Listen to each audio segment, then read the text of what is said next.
اعوذ باللہ من الشیطان الرجیم بسم اللہ الرحمن الرحیم حسبی اللہ لا الہ الا هو علیہ توکلت وهو رب العرش العظیم اللہم انی اسألک بحق الحسین وجدہ وابیہ وامہ واخیہ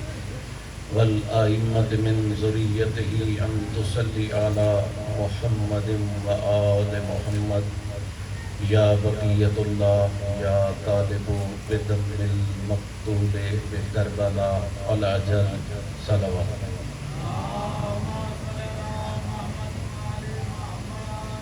مومنین کرام، میرے علاقے کے مومنین اور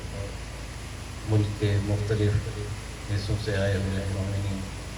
آپ کو عید نوروز جشن ولایت امیر المومنین علی ابن ابی طالب علیہ السلام کی بہت مبارک،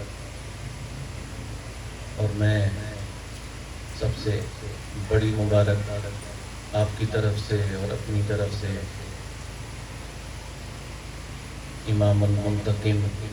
قائم آل محمد اجل اللہ تعالی فرجہ الشریف کی بارگاہ اقدس میں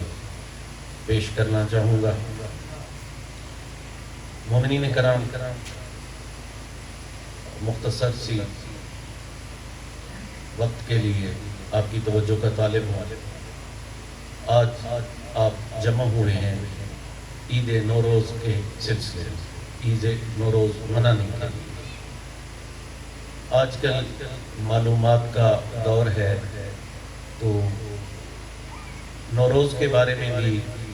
جو مخالفین ہیں وہ بھی اپنی آراء اور اپنا موقف مختلف فورم پہ پیش کرتے رہتے ہیں، میڈیا پہ بھی، سوشل میڈیا پہ بھی، اور صاحبان مسجد و ممبر اور محراب اپنے اپنے محاذوں پہ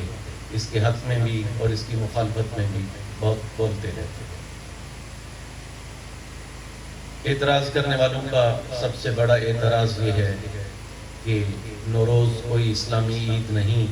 کیونکہ حضور کریم سرور کائنات صلی اللہ علیہ وآلہ وسلم کے دنیا میں ظاہراً تشریف لانے سے بہت پہلے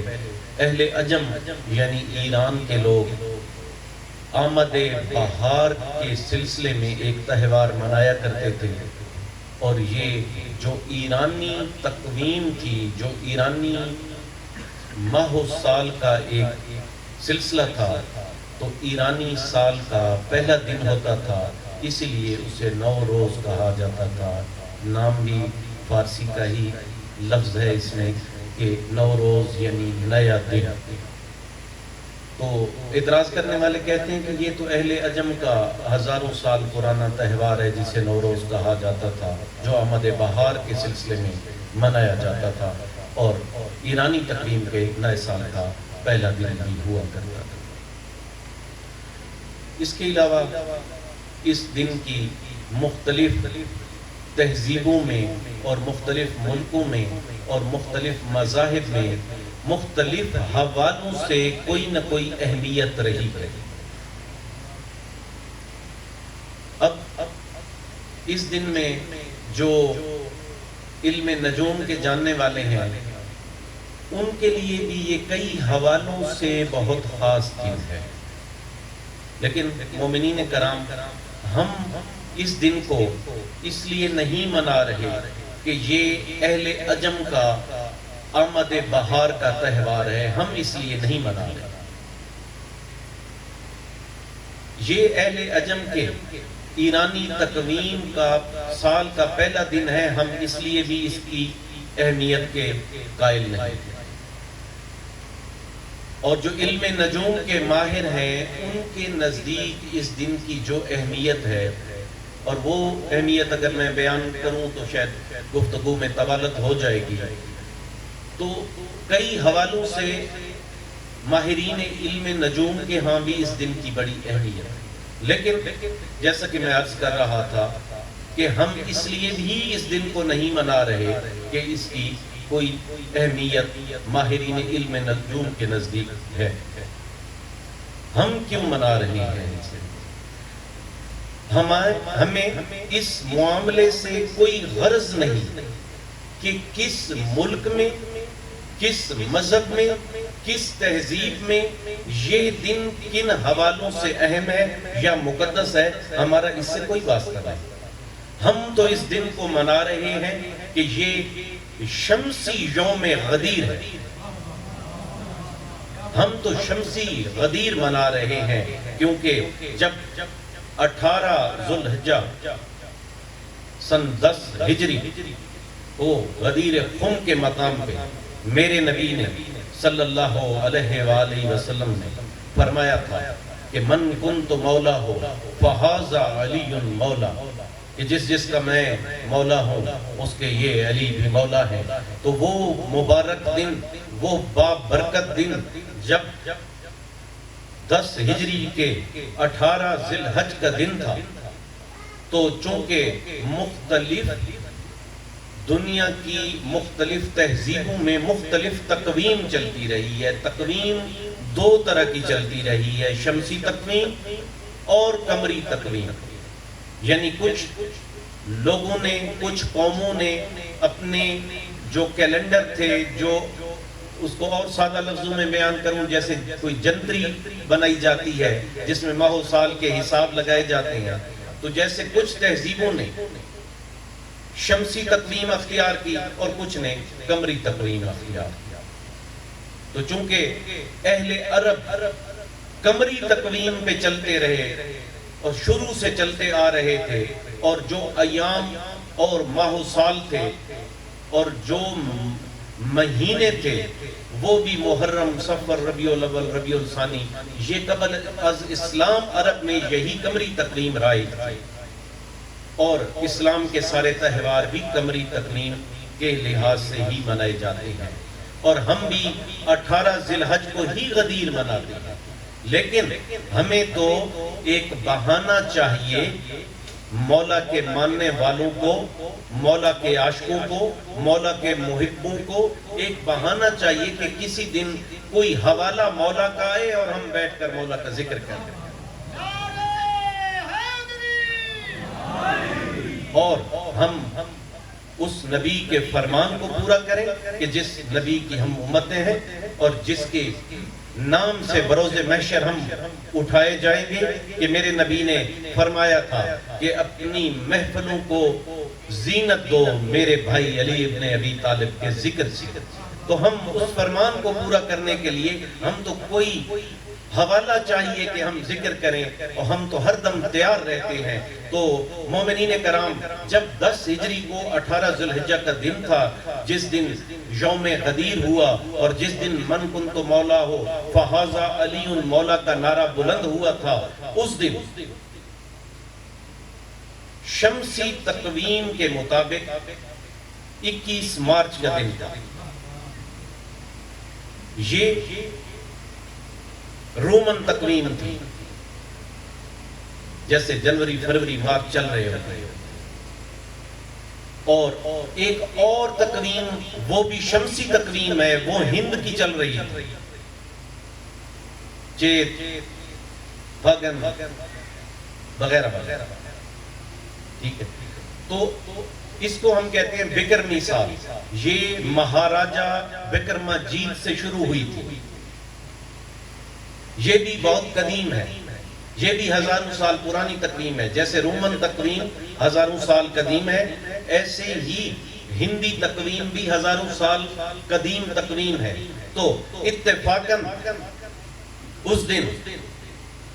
21 مارچ کا دن تھا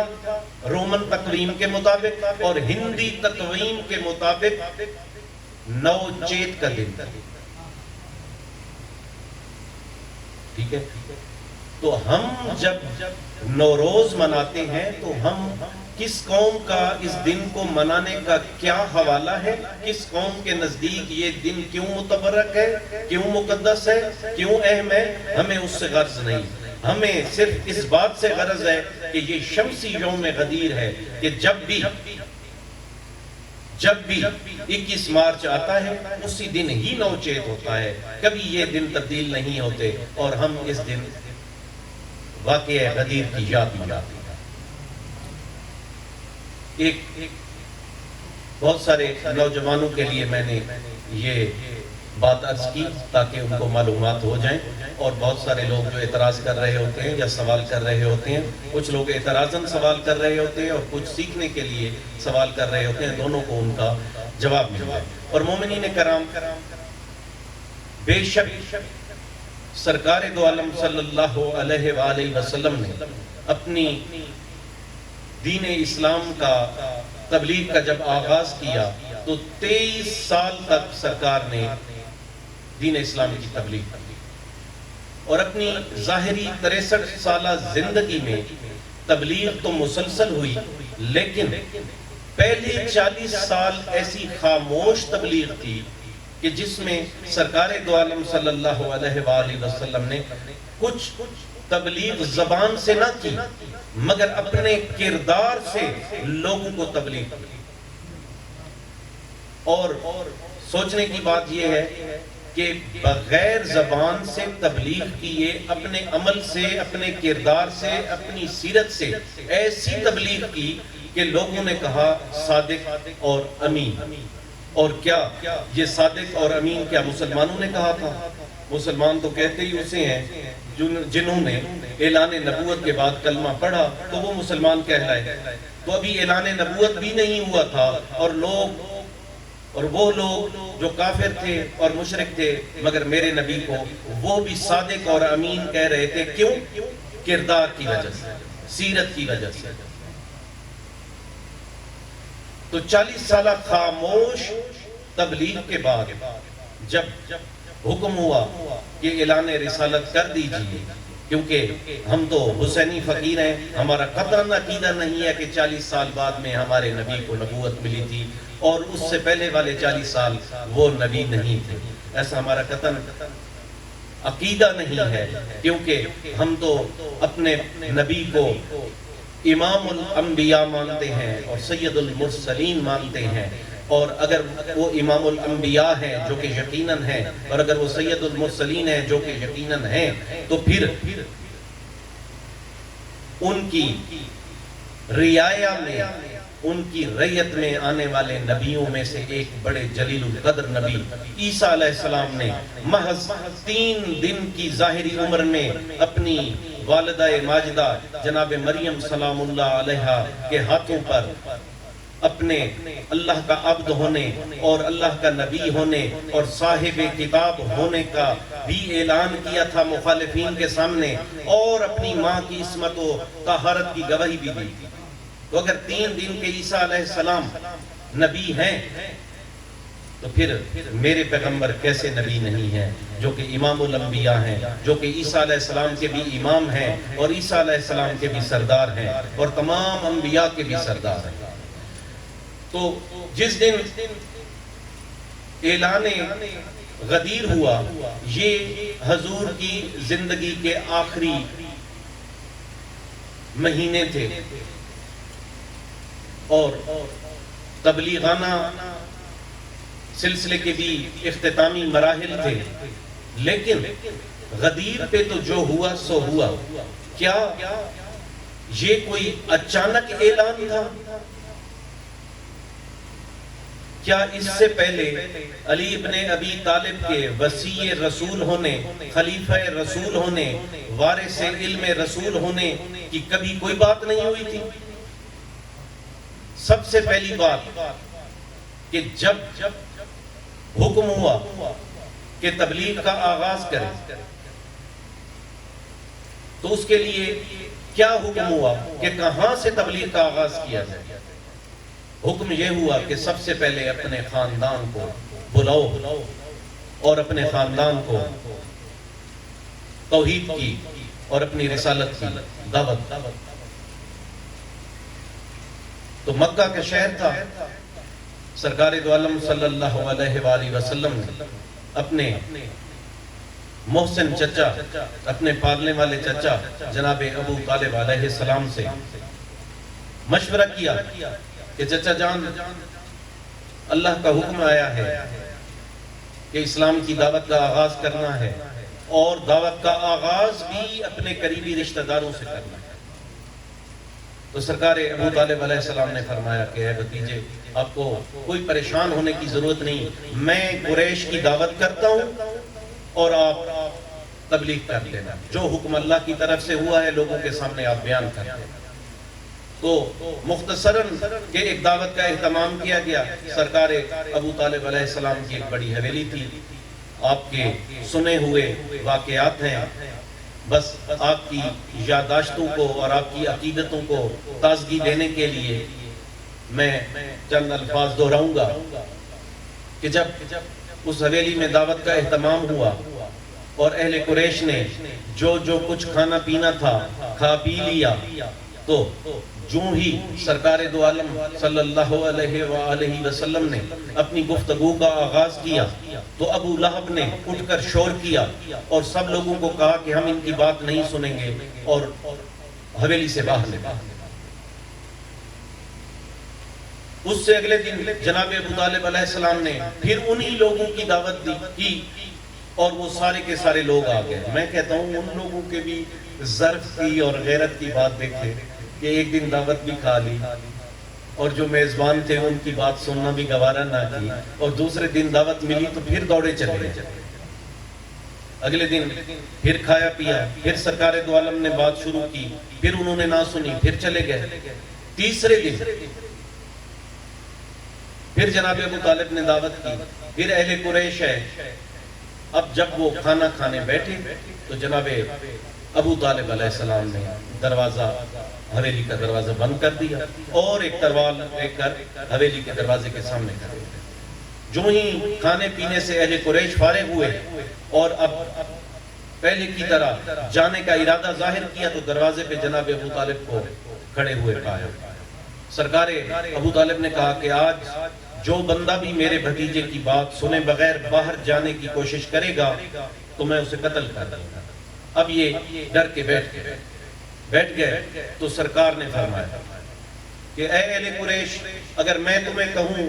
کہ اس پہاڑ کے پیچھے ایک لشکر ہے دشمن کا جو کہ حملہ کرنے والا ہے تو کیا تم لوگ مان لو گے؟ اہل قریش نے کہا بے شک مان لیں گے، یقیناً ایسا ہی ہوگا۔ اگر آپ کہیں کہ دشمن کا لشکر پہاڑ کے پیچھے ہے تو یقیناً موجود ہوگا۔ سرکار نے فرمایا کہ تم کیوں مان لو گے؟ تم نے تو نہیں دیکھا کہ دشمن کا لشکر اس پہاڑ کے پیچھے موجود ہے یا نہیں؟ کہنے لگے کہ ہم کیسے نہ مانیں، کبھی آپ نے کبھی کوئی غلط بات کہی؟ آپ نے کبھی جھوٹ بولا ہے؟ آپ نے تو کبھی کوئی غلط بات نہیں کی، آپ نے تو کبھی جھوٹ نہیں بولا، تو یہ بھی یقیناً سچ ہوگا کہ پہاڑ کے پیچھے دشمن کا لشکر ہے۔ تو سرکار دو عالم صلی اللہ علیہ وآلہ وسلم نے فرمایا اگر اتنا یقین ہے میری امانت اور صداقت پر تو پھر ایک اور سچ بھی سن لو جو سب سے بڑا سچ ہے، قولوا لا الہ الا اللہ وحدہ لا شریک لہ۔ آگے سے بولنا شروع ہو گئے، سب سے پہلے ابو لہب بولا، بعد میں دوسرے لوگ بولنا شروع ہو گئے کہ یہ کیا بات ہے، کیا ہم اپنے بتوں کو چھوڑ دیں، کیا ہم اپنے ماں باپ اور آباء و اجداد کے ان معبودوں کو چھوڑ دیں جن کی ہم صدیوں سے پرستش کرتے چلے آ رہے ہیں؟ تو سرکار نے یہ پیغام دینے کے بعد کہا کہ میں اللہ کا رسول ہوں، میں اللہ کا آخری نبی ہوں، میں نے تم تک پیغام پہنچایا ہے اور اللہ کے حکم سے آج میں نے دین اسلام کی تبلیغ کا آغاز کر دیا ہے، تو کوئی ہے کہ اس سلسلے میں میری مدد کرے؟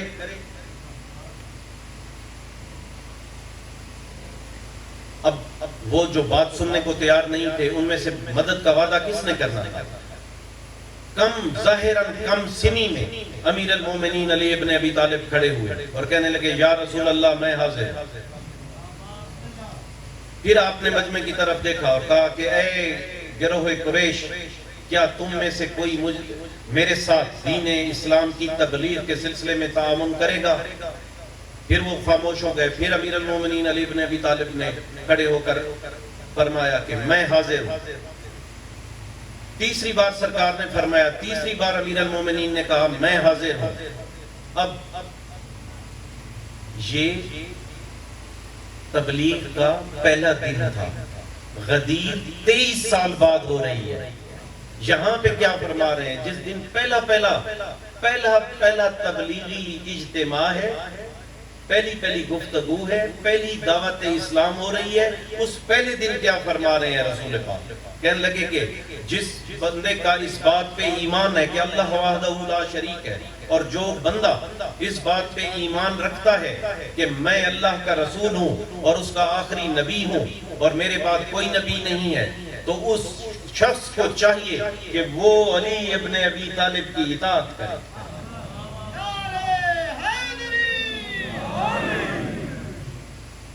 دعوت ذو العشیرہ کا ذکر مسلمان بھول گئے، کیونکہ صرف غدیر کو نہیں بلایا گیا، دعوت ذو العشیرہ کو بھی بلایا گیا۔ غدیر خم تو نقطہ کمال تھا، یہ تو آغاز میں ولایت امیر المومنین واجب قرار دی جا رہی ہے، کہ کہا جا رہا ہے جو اللہ کی وحدانیت پہ یقین رکھتا ہے اور جو میری رسالت پہ ایمان رکھتا ہے، اسے چاہیے کہ علی ابن ابی طالب کی اطاعت کرے۔ اور اس بات پہ جب دروازہ کھلا اور کفار مکہ باہر نکلنے لگے، تو تنزیہ طور پہ ابو لہب نے جناب ابو طالب علیہ السلام کی طرف دیکھ کر کہا تھا کہ ابو طالب سنی اپنے بھتیجے کی بات، آپ کہتے ہو نا کہ میرا بھتیجا ہمیشہ سچ کہتا ہے، حق کہتا ہے، تو مانو حق، بھتیجے کی بات مانو اور اپنے بیٹے علی کی اطاعت کرو۔ تنزیہ کہا۔ تو یہ تو پہلے دن سے واجب تھی، اور اس 23 سال کی تبلیغ کے دوران بارہا ایسے مقام آئے جہاں پہ علی کو، جہاں مولا علی کی ولایت، مولا علی کی اہمیت، مولا علی کی خلافت، مولا علی کا نائب رسول ہونا واقعات سے ثابت ہوا، صرف زبانی نہیں۔ آپ دیکھ لیں، اگر بدر میں لڑے تو علی، اگر ان واقعات کی تفصیل بیان کروں تو میری گفتگو میں بہت طوالت ہو جائے گی، اور احد کی شکست کو پھر فتح میں بدلا تو مولا علی نے، خندق کی تو لڑائی میں اور کسی کو زحمت اٹھانے کی نوبت ہی نہ آئی، بس اتنی ہی لڑائی تھی کہ مولا علی تھے اور آگے ادھر ایمان کل اور ادھر کفر کل۔ اور اس میں بھی دیکھیں کہ چلے میں اسی ہی جنگ کا تھوڑا سا ذکر کر کے دعا کروں گا کہ اگر مولا علی کی فضیلتیں دیکھیں مختلف جنگوں میں، مختلف مقامات پہ، جیسے غزوہ تبوک کے لیے جانے لگے تو مولا کو اپنا قائم مقام بنایا، مدینے کا حاکم بنایا۔ لوگ کہتے ہیں نا کہ کب کہا تھا، تو غزوہ تبوک وہ واحد غزوہ تھا، نبی پاک کی زندگی کی وہ واحد جنگ تھی جس میں سرکار شامل تھے اور مولا علی شامل نہیں تھے۔ کیوں؟ نبی پاک لشکر کے ساتھ چلے گئے اور کہا کہ مدینے کے حاکم علی آپ ہیں۔ اور جو میں ذکر کر رہا تھا غزوہ احزاب کا، جنگ خندق کا، دیکھیں کیا اس سے کتنی عظمتیں ظاہر ہو رہی ہیں، کتنی عظمتیں ظاہر ہو رہی ہیں کہ جب ایک شخص جس کو نبی پاک نے کفر کل کہا وہ خندق عبور کر کے آ گیا، اور جس نے سامنے للکارا لشکر اسلام کو اور سرکار دو عالم کو، اور گستاخی کا مرتکب ہوا بار بار۔ اور دیکھیں اہل علم حضرات بیٹھے ہیں، کبھی کسی کو برا بھلا نہیں کہا میرے نبی نے، کوئی واقعہ نہیں ملتا، برے سے برے دشمن کو بھی برے لفظوں سے یاد نہیں کیا میرے نبی نے۔ واحد یہ بدبخت تھا عمر بن عبد الود، جس کو نبی پاک نے فرمایا تھا کہ کوئی ہے جو اس کتے کی زبان بند کرے۔ کتنا بدبخت ہوگا یہ شخص جس کے لیے نبی نے فرمایا تھا کہ کوئی ہے جو اس کتے کی زبان بند کرے۔ تو جب لوگ اس کا سامنا کرنے سے گھبرا رہے تھے، اور جب بار بار امیر المومنین اٹھ کر لبیک لبیک کہہ رہے تھے،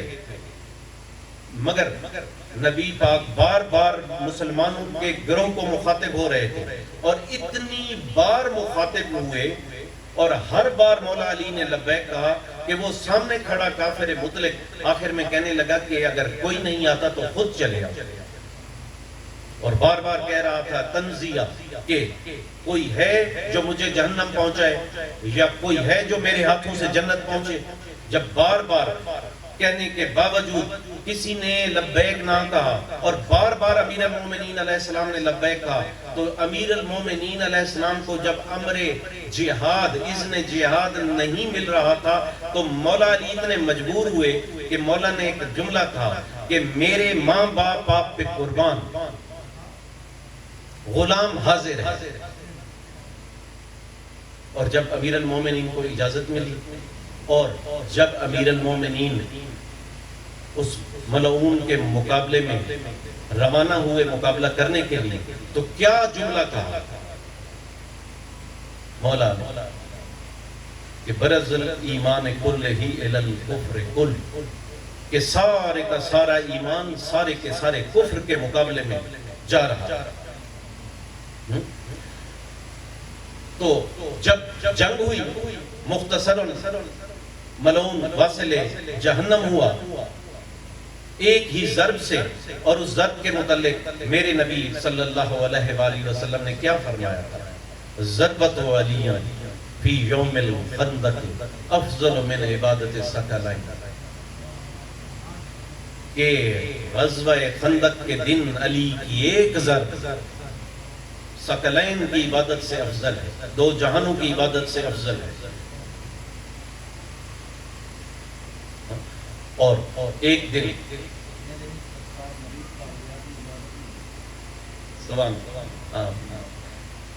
علامہ صاحب کہہ رہے ہیں کہ دو جہانوں کی بندگی میں انبیاء کی اور خود سرکار دو عالم کی بندگی بھی شامل ہے. ماشاءاللہ. ایک دن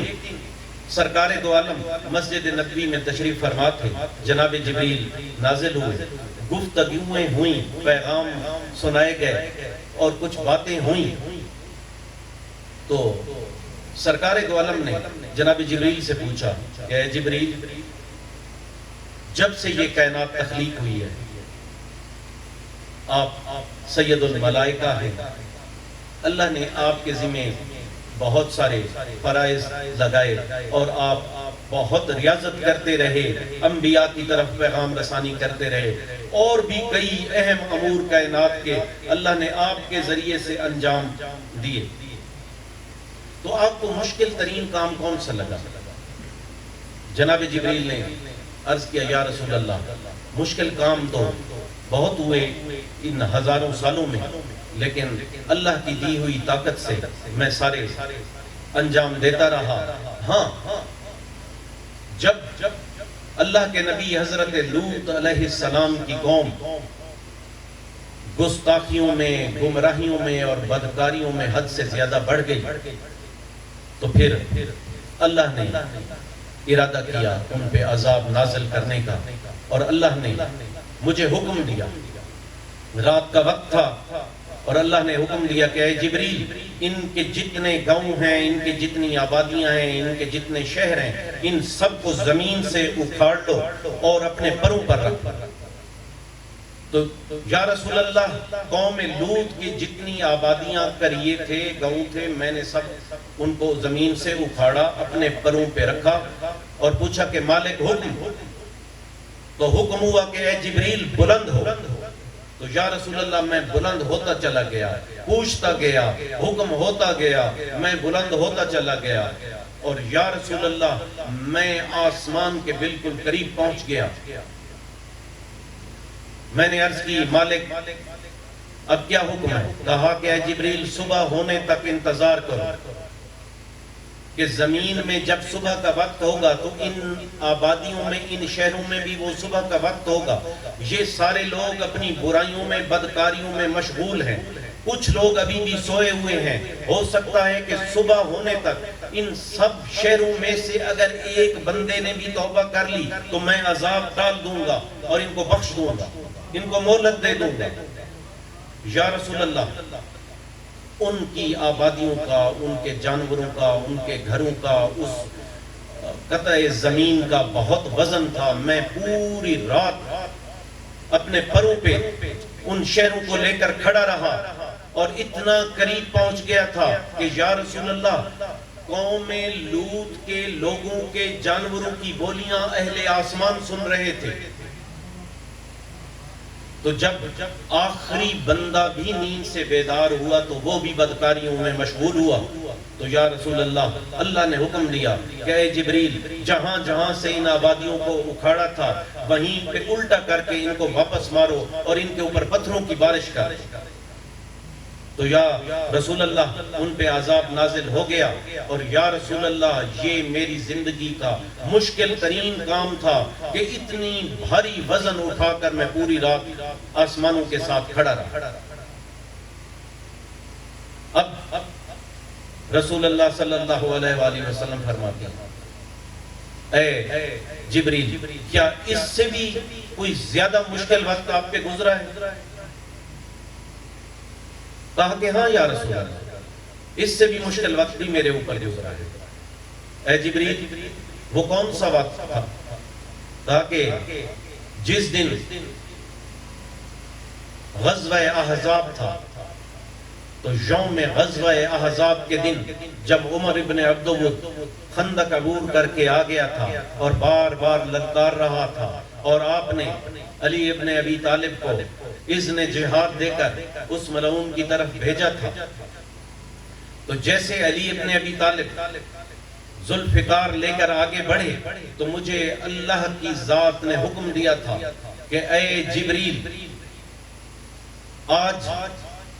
علی جو وار کریں گے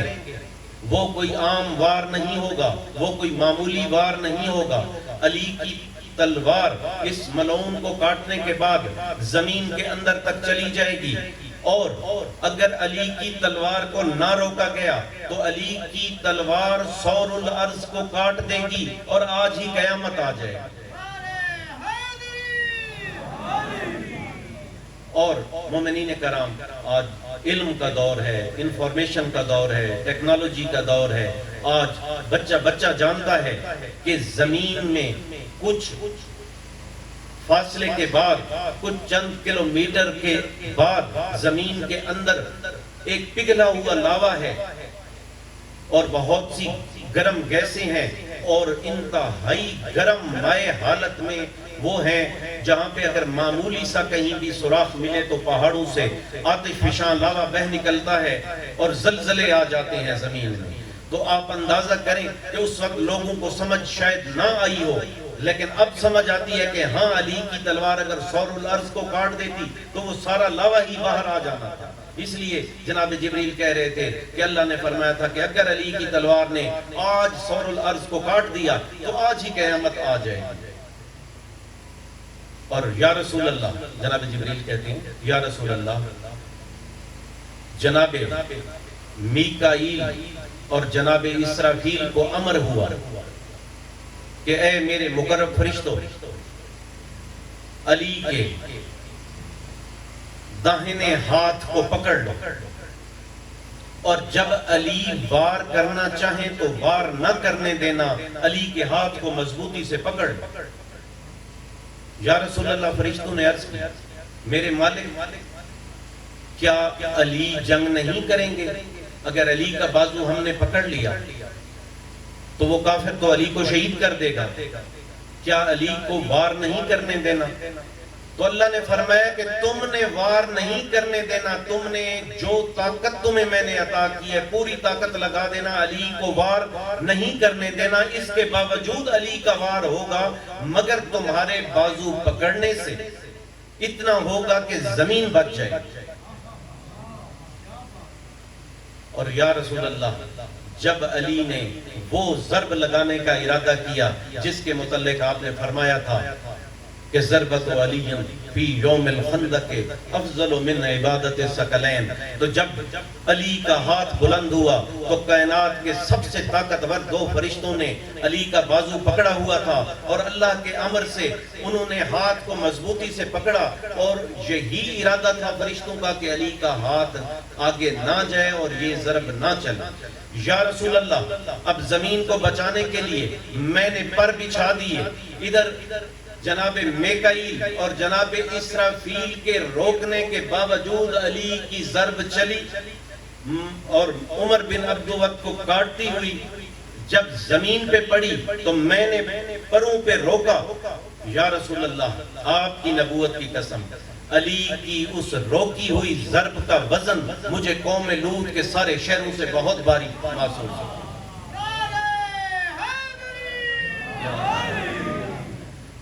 تو اسلام کا کوئی واقعہ میرے احباب گرامی ایسا نہیں ہے حضور پاک کی زندگی کا جہاں پہ علی کی عظمت، علی کی خلافت، علی کی ولایت، علی کا وصی رسول ہونا ثابت نہ ہو۔ تو یہ جو اعلان غدیر خم پہ ہوا تھا، یہی اعلان دعوت ذوالعشیرہ میں ہو چکا تھا، یعنی یہ اعلان کوئی نئی بات نہیں تھی۔ اور حیرت کی بات ہے کہ اس کے باوجود کہ 23 سالہ تبلیغ میں بار بار امت کو علی کی طرف دکھایا گیا، علی کی طرف دکھایا گیا، بار بار علی کی طرف دکھایا گیا، اس کے باوجود بھی لوگوں کی اکثریت کو ولایت قبول کرنے میں بہت دقت محسوس ہے۔ تو خوش قسمت ہیں آپ لوگ جو 14 صدیاں گزرنے کے بعد بھی نہ آپ دعوت ذوالعشیرہ میں موجود تھے، نہ آپ یوم غزوہ احزاب کو موجود تھے، نہ آپ نے بدر، احد، حنین کچھ دیکھا، نہ آپ نے غدیر والا اعلان سنا، لیکن کسی کی زبان سے سن کے، کسی کی لکھی ہوئی کتاب سے پڑھ کر آپ ولایت پہ محکم ہیں۔ اور اس وقت رات ہو چکی ہے، آپ دور دراز سے سفر کر کے آئے ہیں اور ولایت کی بات سے آپ کے دلوں کو ٹھنڈک پہنچ رہی ہے، تو آپ سے بڑھ کر کون خوش نصیب ہوگا؟ چلے جائیں گے، ہم سے پہلے بھی لاکھوں کروڑوں لوگ جا چکے ہیں، آج بھی ہم یہاں پہ موجود ہیں، کل ہم بھی نہیں ہوں گے، کوئی اور لوگ آ جائیں گے، یہ سلسلہ چلتا رہے گا۔ زندگی گزرتے پتہ ہی نہیں چلتا، یہ بچپن، لڑکپن، نوجوانی، اگر آپ اپنی زندگیوں پہ غور کریں تو لگتا ہے کہ ابھی کل کی بات ہے، فلاں بات کل کی بات ہے، فلاں بات یا کل کی بات ہے، لیکن وہ کل کبھی کا گزر گیا۔ اتنی زندگیاں ہم گزار گئے، اتنے لوگ جوان تھے آج سفید ریش ہیں، کبھی ہم بھی بچے تھے، کبھی ہم بھی لڑکے تھے، آج ہم بھی سفید ریش ہیں۔ ٹھیک ہے، تو زندگی تو گزرتی چلی جا رہی ہے اور اس نے بہت صورت ختم ہونا ہے۔ خوش قسمتی ہے کہ ولایت امیر المومنین آپ لوگوں کو نصیب ہوئی ہے۔ اللہ پاک ہمیشہ آپ کا حامی و ناصر ہو، مولا آپ کے سفر بخیریت فرمائے، مولا آپ کو ہمیشہ اپنی حفظ و امان میں رکھے۔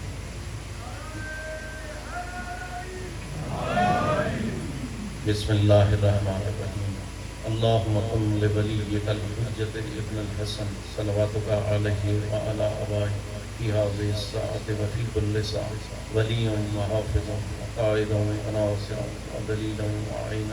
حتی تسکنہ ارضک طوعا وتمتعہ فیہا طویلا۔ اللہم صل علی محمد وآل محمد۔ یا اللہ، یا رحمان، یا رحیم،